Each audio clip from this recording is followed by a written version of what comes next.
RM Titanic 10 अप्रैल 1912 दुनिया का सबसे बड़ा और लग्जरियस जहाज अपने पहले सफर पर निकलता है, जो कि इंग्लैंड साउथ एम्पटन से लेकर न्यूयॉर्क जा रहा है। इसके अंदर बड़े बड़े लोग, एक्टर, इंडस्ट्रीज के ओनर इस जहाज में सफर कर रहे हैं। इस जहाज को संभाला हुआ 62 साल के senior captain Edward John Smith ने।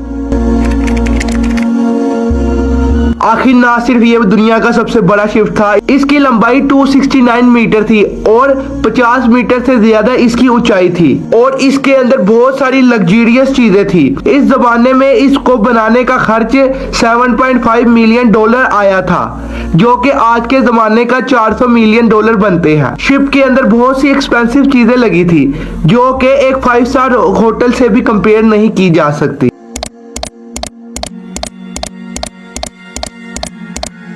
जैसा कि electric bar, gym, 4 restaurant, 2 barber shop, 1 library, wood की paling, Turkish bath, heated swimming pool और स्टैंडर्ड ग्लासेस की विंडो लगी थी और इसके अंदर बहुत से सेफ्टी फीचर भी थे और टाइटैनिक को बनाने के लिए बहुत से सेफ्टी मटेरियल भी यूज किए गए थे, जो कि इनको अनस्क्रिपेबल बनाते हैं, यानी कि कभी ना डूबने वाला जहाज। और जिसने इस टाइटैनिक को बनाया था, उस कंपनी का नाम था व्हाइट स्टार लाइन, जिसके ओनर का ये दावा था कि ये कभी ना डूबने वाला जहाज है। लेकिन अपने पहले ही सफर पर जाने के तकरीबन 2 दिन बाद 12 अप्रैल 1912 को पहली वार्निंग आती है, यानी इस जहाज को बर्फानी पहाड़ों का खतरा है, जिन पहाड़ों के साथ टाइटैनिक टकरा सकता है। लेकिन इसके कैप्टन इसको बिना कोई तवज्जो दिए अपनी स्पीड बरकरार रखती है। इसकी स्पीड उस वक्त 40 किलोमीटर पर आवर थी और ये उस जगह से निकल जाते हैं और 2 दिन तक टाइटैनिक सेफली सफर करता है। 14 अप्रैल 1912 को इसको बहुत सी वार्निंग दोबारा मिलती है, लेकिन इसके कैप्टन वो भी इग्नोर करते रहते हैं। सूरज डूब जाता है और रात हो जाती है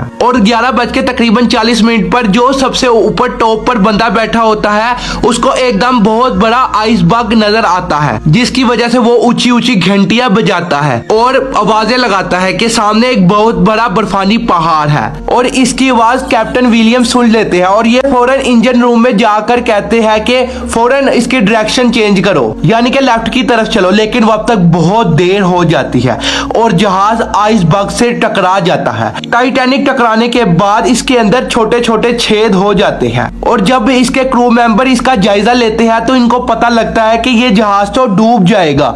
ये फौरन मैसेज भेजते हैं आसपास के जहाजों को और कहा जाता है कि इसके पास कोई जहाज नहीं होता, लेकिन एक जहाज इसका मैसेज सुन लेता है, लेकिन वो इससे बहुत दूर होता है। इसको आने में तकरीबन 3.5 घंटे लगेंगे। इतनी देर में तो बहुत देर हो जाएगी। इसके कैप्टन, टाइटैनिक के कैप्टन फौरन पैसेंजरों को इतला करते हैं और लाइफ बोट उतारी जाती है। जब पहली लाइफ बोट उतरती है, इसके अंदर 65 लोगों की जगह होती है, लेकिन सिर्फ 28 लोग ही जाते हैं। लेकिन इसके पैसेंजर बहुत इत्मीनान से बैठे होते हैं। उनको लगता है कि ये टाइटैनिक कभी डूबेगा ही नहीं। उसकी वजह यह थी कि टाइटैनिक के ओनर ने इसकी बहुत सारी एडवर्टाइजमेंट करवाई थी और इसकी गारंटी दी थी कि ये जहाज तो डूब ही नहीं सकता।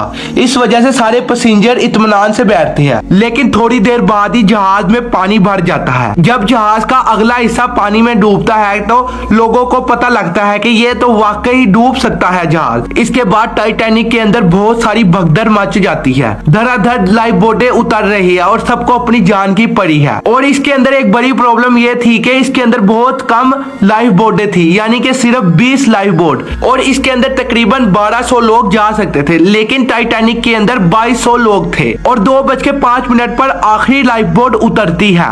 इसके बाद टाइटैनिक के अंदर 1500 लोग रह जाते हैं, जो कि बहुत खौफजदा होते हैं। और तकरीबन 2:20 पर टाइटैनिक के 2 हिस्से होते हैं और ये डूब जाता है, जिसके बड़े बड़े दावे किए जाते थे ये जहाज कभी नहीं डूबेगा। और ये भी कहा जाता है कि इसने खुदा को चैलेंज किया था कि अगर खुदा खुद भी चाहे तो ये जहाज डूब नहीं सकता, चाहे ये जिसको खुदा मानता हो इसने उसको ही क्यों ना किया हो, लेकिन अल्लाह चाहे तो कुछ भी भी हो सकता है और 2:20 पर यह जहाज डूब जाता है। कुछ लोग इसके अंदर डूबकर मर जाते हैं और जिन लोगों को तैरना आता है वो पानी के ठंडे होने की वजह से डूब जाते हैं। इस पानी का टेम्परेचर -2 सेल्सियस होता है, जिसकी वजह से एक आम शख्स भी बहुत कम समय में डूब जाएगा। और जो शिप इनको बचाने के लिए आ रही होती है वो तकरीबन 3:30 बजे पहुंचती है। वो उनको तो नहीं बचा पाती जो टाइटैनिक के साथ डूब जाते हैं, लेकिन जो लाइफ बोट से बाहर निकलकर बचते हैं वो उनको बचा लेती है। इसलिए हमें कभी भी तकब्बुर नहीं करना चाहिए। मिलते हैं नेक्स्ट वीडियो के अंदर। Thanks for watching this video. Allah Hafiz.